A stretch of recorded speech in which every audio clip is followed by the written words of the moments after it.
un projet qui est né il y a un peu plus de 50 ans.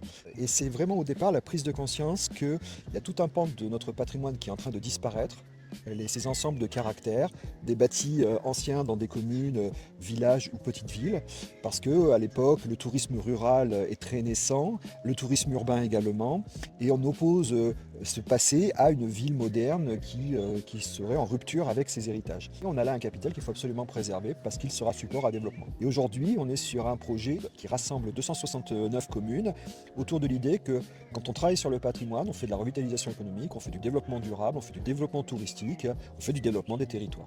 Enjeu pour nous que les habitants soient acteurs du projet, parce que c'est vraiment un projet qui se veut un projet partagé, qui va mobiliser les gens autour des espaces communs. Donc on a beaucoup travaillé sur comment associer l'habitant et faire de notre projet un projet avec trois piliers: l'élu, le spécialiste et l'habitant. Donc on a mis en place comme ça des actions, de la définition même de ce qui fait patrimoine, en interrogeant les habitants, mais c'est quoi pour vous le patrimoine? Qu'est-ce que vous avez envie de transmettre? Qu'est-ce que vous avez envie de raconter? Jusqu'à des animations ou des actions touristiques où on s'appuie sur les habitants pour proposer un autre tourisme, où c'est l'habitant qui va raconter le patrimoine. Le tourisme, on le présente toujours comme une conséquence heureuse de l'action sur le patrimoine. C'est pas le premier objet de notre action, c'est plus une composante d'une économie globale qui va chercher d'abord à avoir des territoires et des villes qui sont plutôt en ruralité, qui sont dynamiques et accueillantes. Et l'idée, c'est de consolider l'économie locale par le tourisme. Comment le flux touristique va permettre de maintenir des services, des commerces sur l'ensemble de l'année.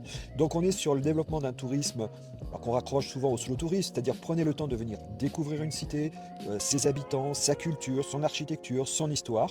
On va vous proposer une randonnée urbaine, une flânerie, une déambulation à travers laquelle on va vous raconter l'histoire de la cité et tous ces petits éléments de culture qui font que ici c'est différent de là.